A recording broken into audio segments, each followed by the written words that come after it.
Hello and welcome to Law Gurukul. Our today's topic is environmental law. In today's video, we are going to discuss the most expected and important MCQs on environmental law. The questions are discussed with answer and its proper explanation. The video is prepared as per the new and updated syllabus of UGC NET exam. Plus, the video is also important for all students who are preparing for any law competitive exam. So let's start. Question number 1. The definition of environmental pollution under the Environment Protection Act is any pollution of air, water and soil, the presence of any solid, liquid or gaseous substance in the environment that causes injury to man, the presence in the environment of any environmental pollutant or any pollution in land, sea and air. What is the definite definition? इस act में environment protection act में environmental pollution की जो definition है वो क्या है? If you will go for the options तो ये सभी ऑप्शंस जो हैं वो एनवायरमेंटल पोल्यूशन को कहीं ना कहीं डिफाइन ही कर रहे हैं. But the question is what is the definition given in the act itself. Act में एनवायरमेंटल पोल्यूशन की क्या डेफिनेशन दी गई है?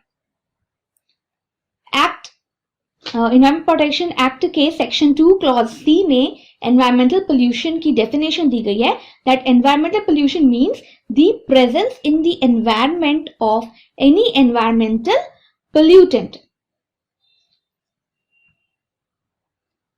Next, a ceremonial pollution is an act relating to unclean worship and is known as the offense of insult to religion, defilement, anti-secularism और religious हेटेडनेस.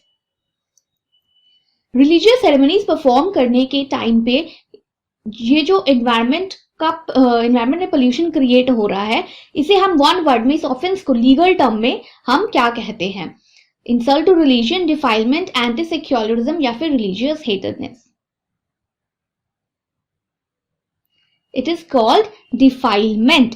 Unclean worship की वजह से या फिर जो रिलीजियस सेरेमनीज परफॉर्म होती हैं उसकी वजह से जो पोल्यूशन क्रिएट होता है इसे हम लीगल टर्म में इस ऑफेंस को डिफाइलमेंट कहते हैं. The polluter pays principle has been incorporated in. ये जो पोल्यूटर पेज प्रिंसिपल है ये कब इनकॉर्पोरेट कब अडॉप्ट हुआ था? Principle 15 of the Rio Declaration, principle 27 of Rio Declaration, principle 8 of Rio Declaration या फिर principle 16 of the Rio Declaration on environment and development. Answer is principle 16 of Rio Declaration on environment and development. Principle 16 में ये बताया गया that the person should bear the cost of pollution with due regard to the public interest. Public interest के लिए जो person है, जो principal है, वो अगर पोल्यूशन क्रिएट कर रहा है अपने किसी एक्ट की वजह से तो ही शुड बियर दी कॉस्ट. उसको उसके बदले में पे करना पड़ेगा अपने उस ऑफेंस के लिए. तो पोल्यूटर पेज प्रिंसिपल यानी जो पोल्यूटर है, जो पोल्यूशन क्रिएट कर रहा है, he should pay for his offence. ये जो प्रिंसिपल है वो कब अडॉप्ट हुआ था? ये हुआ था प्रिंसिपल 16 ऑफ रियो डिक्लेरेशन के टाइम पे. One of the following cases popularly known as Doon Valley case. इनमें से कौन से केस को हम दून वैली केस के नाम से भी जानते हैं? Pathumma versus state of Kerala, MC Mehta versus union of India, Unni Krishnan versus state of AP या फिर RL&E Kendra versus state of UP.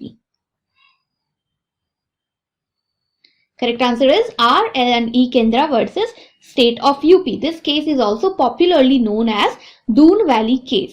ये जो केस लॉज है एनवायरमेंटल लॉ के, इन्हें हमें ईयर के साथ याद रखना है क्योंकि कई बार इन केस लॉज को क्रोनोलॉजिकल ऑर्डर में अरेंज करने के लिए भी बोला जाता है. ठीक है, so remember the year of the case also. RL&E Kendra versus State of UP 1985. This case is also known as Doon Valley case. The Supreme Court of India ordered conversion from fuel to CNG on July 28, 1998.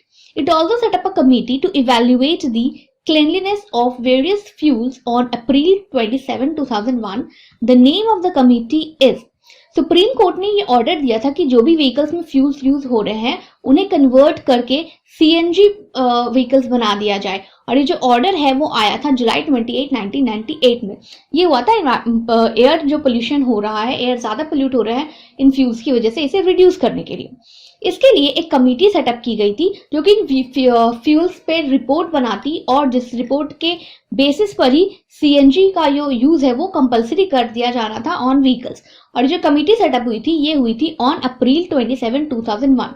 Now the question is, ये जो committee setup हुई है CNG के use के लिए, इस committee का नाम क्या है? Bhurelal committee, Santhanam committee, Malimath committee या फिर मदन लाल कमेटी?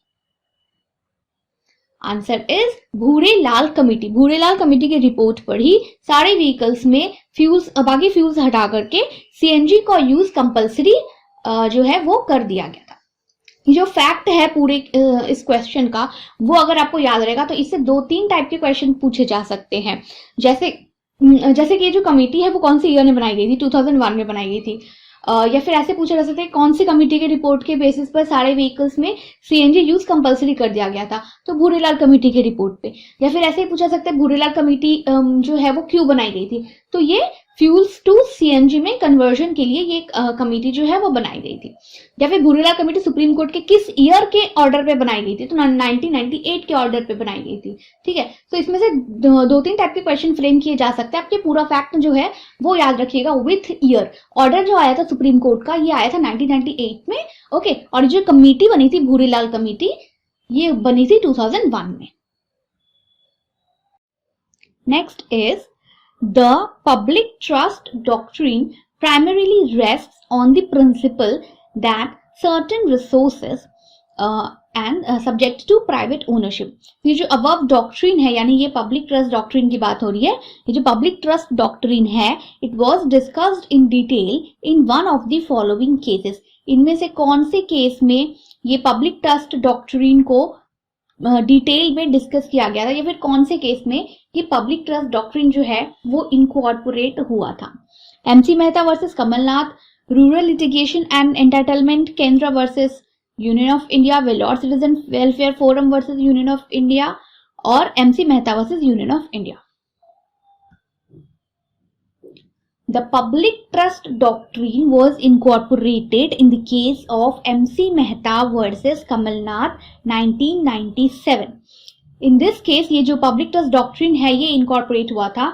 ये जो public resources हैं इन्हें public के लिए ही यूज करना चाहिए और ये इन पर हम किसी टाइप का प्राइवेट ओनरशिप क्लेम नहीं कर सकते हैं।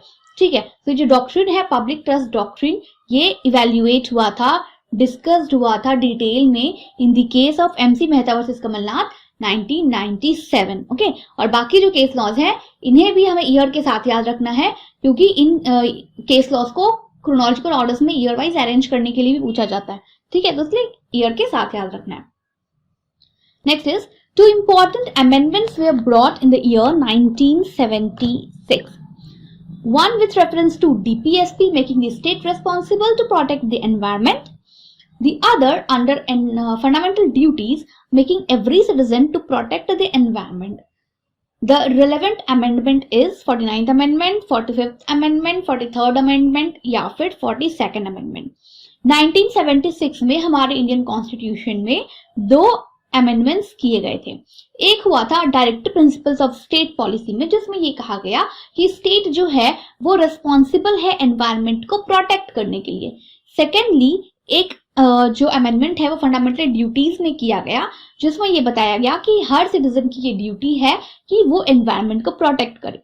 नाउ द क्वेश्चन इज कि in which amendment these 2 changes were made, one in DPSP and the second in fundamental duties. ये कौन से अमेंडमेंट में हुआ था? Answer is 42nd amendment. Very easy question. ये 1976 में इंडियन कॉन्स्टिट्यूशन के 42nd अमेंडमेंट में डायरेक्टिव आर्टिकल 48A ऐड किया गया directive principle of state policy में, जिसमें ये बताएगा कि स्टेट की जो ड्यूटी है, स्टेट की ड्यूटी है एनवायरनमेंट को प्रोटेक्ट और इम्प्रूव करने की। सेकेंडली आर्टिकल 51A जो कि फंडामेंटल ड्यूटीज है उसमें क्लॉज G ऐड किया गया, जिसमें ये बताया गया कि ये एवरी सिटीजन की ड्यूटी है to protect and improve the natural environment. Next, on which date and place the Earth Summit was held at. Earth Summit जो है वो कब और कहाँ हेल्ड हुआ था? 6 जून 1997 eight Geneva, 20th June 1997 at London, 21st June 1992 at Rio, 27th June 1992 at Rio. 21st June 1992 at Rio. वैसे तो रियो डिक्लेरेशन की वजह से ये तो क्लियर हो गया कि पहले में से दो है नहीं, क्योंकि अर्थ समिट रियो डिक्लेरेशन तो ये रियो में ही हुआ होगा। सेकंड आती है बात डेट की, तो डेट आपको 1992 भी अगर याद है तो भी काम नहीं चलेगा, आपको एग्जैक्ट डेट याद रखना पड़ेगा, क्योंकि यू कैन सी क्वेश्चंस जो है वो इस तरह से, ऑप्शंस जो है वो ऐसे दिए जाते हैं कंफ्यूज करने के लिए। 21st और 27th में आप कंफ्यूज हो जाओगे तो फिर लकी ड्रॉ वाली बात हो गई कि तुक्का लगा के अगर दोनों में से कोई एक लगा दिया तो सही है, वरना आंसर रॉन्ग हो जाएगा। सो इसलिए डेट के साथ एग्जैक्ट याद रखना है, आधा याद रखने से कोई फायदा नहीं होगा, ठीक है। So earth summit was held at 21st June 1992 at Rio. Next, the air prevention and control of pollution act 1981 and the Environment Protection Act 1986 were passed by the Parliament under which article? Article 252, 253, 250 या फिर none of the above? Article 253। Article 253 जो constitution का है वो parliament को ये power देता है कि वो किसी भी टाइप का इनैक्टमेंट जो है वो बना, लेजिस्लेशन जो है वो फ्रेम कर सकता है। सो पार्लियामेंट ने अपने आर्टिकल 253 के पावर को यूज करते हुए the air prevention and control of pollution act और द एनवायरमेंट प्रोटेक्शन एक्ट जो है वो पास किया था। Next is, what is the period of notice required to be served upon the central government for filing a criminal complaint by any person under the provisions of Environment Protection Act 1986? Notice period क्या है सर्व करने के लिए? अगर जो criminal complaint file करना है under the environment protection act, तो ये नोटिस पीरियड कितने टाइम का होना चाहिए? Not less than 30 days, not less than 60 days, not less than 90 days, या फिर इनमें से कोई नहीं। The correct answer is not less than 60 days। Environment protection act ये कहता है कि अगर आप क्रिमिनल कंप्लेंट फाइल करना चाहते हो तो आपका जो नोटिस है वो 60 days से कम का नहीं होना चाहिए। The Parliament enacted the Water Prevention and Control of Pollution Act 1974 for the control of water pollution on the request from states of his own, on direction of United Nations या फिर on the direction of Supreme Court। Parliament ने ये जो water act है वो बनाया था water pollution को कंट्रोल करने के लिए। क्यों बनाया था? मतलब what was the basic reason behind the enactment of water act?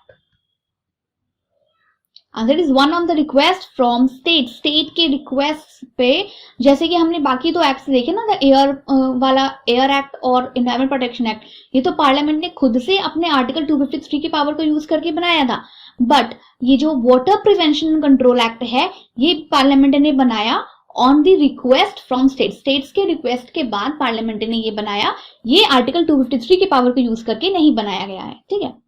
तो इसमें देखिए ऐसे भी पूछा जा सकता है कि ऐसे 2-3 एक्ट्स का नाम दे करके कि इसमें से कौन सा एक्ट जो है वो पार्लियामेंट ने स्टेट के रिक्वेस्ट पे बनाया था, तो the answer will be the water prevention and control of pollution act, ठीक है। तो इसलिए हमें जस्ट जो क्वेश्चन है उसको ऐसे ही नहीं पढ़ लेना है, इसे इस तरह से याद रखना है कि इससे रिलेटेड अगर किसी टाइप का क्वेश्चन सिमिलर क्वेश्चन जो है वो ट्विस्ट करके अगर पूछा जाता है दूसरे फॉर्मेट में, क्योंकि वैसे तो ये सभी क्वेश्चन नेट एग्जाम में पूछे जा चुके हैं, तो सिमिलर क्वेश्चन तो मे बी ना पूछे जाए, तो सेम क्वेश्चन को ट्विस्ट करके दूसरे फॉर्मेट में पूछा जा सकता है। अगर आपको स्टेटमेंट पता है, मैटर पता है, तो क्वेश्चन फिर किसी भी फॉर्मेट में आएगा तो आप आंसर कर पाओगे। इसलिए मैटर जो है उसे पूरा याद रखना है कि जो वाटर एक्ट है वो स्टेट के रिक्वेस्ट पे बना था और एयर और एनवायरमेंट प्रोटेक्शन एक्ट जो है वो आर्टिकल 253 की पावर को यूज करके बना था, ठीक है।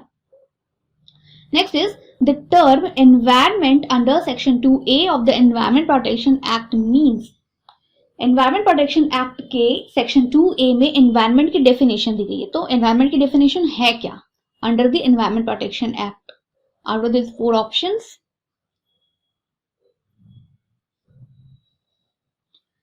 The term environment under section 2A means water, air, land and interrelationship between air, water and land and human beings, other living creatures, plants, microorganisms and property.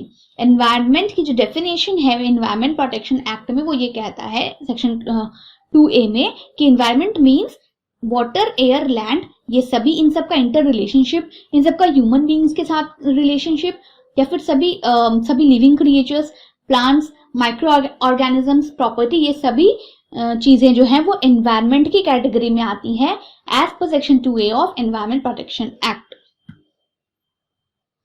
Next is assertion and reason. ये इस type के questions भी next exam में कई बार पूछे जाते हैं. Assertion दिया हुआ है, रीजन दिया हुआ है और आपको इनका रिलेशन बताना है और ट्रू फॉल्स बताना है कि ये सही है, असर्शन सही है, रीजन सही है या फिर दोनों सही है, एक्सेट्रा.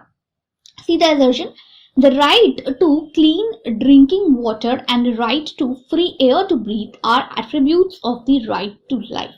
Assertion ये कह रहा है कि clean water drink करना और free air में breathe करना, ये जो rights हैं हमारे, ये right to life के अंदर ही आते हैं. रीजन क्या दिया हुआ है? Because they are the basic element which sustain life. ये राइट टू लाइफ में क्यों आते हैं? क्योंकि ये लाइफ सस्टेन करने के लिए बेसिक एलिमेंट्स हैं, बेसिक नेसेसिटीज हैं. सो ये असर्शन रीजन में क्या है, ट्रू है, फॉल्स है, इसमें रिलेशन बताना है. इसमें असर्शन रीजन दोनों ही ट्रू है और जो रीजन दिया हुआ है कि जो क्लीन वाटर ड्रिंक करना और fresh air, pollution free air breathe करना, ये जो हमारा राइट्स है, ये राइट टू लाइफ की कैटेगरी में आते हैं.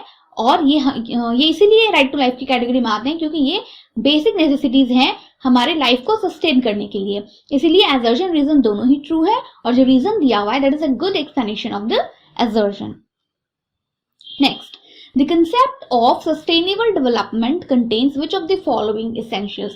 Environment protection में ये sustainable development जो है वो बहुत important role play करता है. तो the question is कि इस sustainable development में जो concept है ये कौन-कौन इन 4 options में से क्या-क्या चीजें contain करता है? Precautionary principle, polluter pays principle, doctrine of public trust या फिर all of the above? Answer is all above, क्योंकि सस्टेनेबल डेवलपमेंट ये बेसिक है हमारे एनवायरमेंट प्रोटेक्शन का, रूल्स जो भी बने इंटरनेशनल लेवल पे, और ये इन सभी प्रिंसिपल को कंटेन करता है. Precautionary principle, polluter pays principle and doctrine of public trust. Next is, a company was unlawfully polluting streams and rivers by discharging trade effluents which raised pollution level beyond permissible limit. एक company unlawfully जो अपने trade काम का जो भी affluence थे company के, उसके जो भी कचरा था उसको रिवर में थ्रो कर रहा था, जिसकी वजह से स्ट्रीम्स और रिवर्स जो है वो पोल्यूट हो रहे थे. और इसकी वजह से जो पोल्यूशन लेवल है, जो परमिसिबल लिमिट है पोल्यूशन लेवल का, वो क्रॉस हो गया था. रीजन क्या है? The court decided that the company could not be held liable under water act 1974. Reason ये कह रहा है कि कंपनी को वाटर एक्ट के अंडर लायबल नहीं माना जाएगा. तो असर्शन रीजन में कौन सा ट्रू है, कौन सा फॉल्स है? असर्शन करेक्ट है, रीजन गिवन इज फॉल्स. क्योंकि ये जो असर्शन ये कहता है कि कंपनी जो है वो अनलॉफुली जो रिवर्स है उसे गंदा कर रही है, जिसकी और इसके कॉन्सिक्वेंसेस क्या है कि उसमें जो परमिसिबल लिमिट है पोल्यूशन का वो रेज हो रहा है. असर्शन करेक्ट है, बट रीजन जो दिया हुआ है कि कंपनी को कोर्ट वाटर एक्ट के अंडर लायबल नहीं मानेगी, तो ये रीजन गलत है क्योंकि ऑब्वियसली वो वाटर पोल्यूट कर रहा है कंपनी इलीगली. तो the company will be liable under the water act for raising the pollution level beyond the permissible limit. Okay, so these were the set of 15 questions. How much you have scored? Comment me below in the comment section. I hope the video will help you in your exam. If you like the video, hit the like button, subscribe the channel and press the bell icon. Thank you.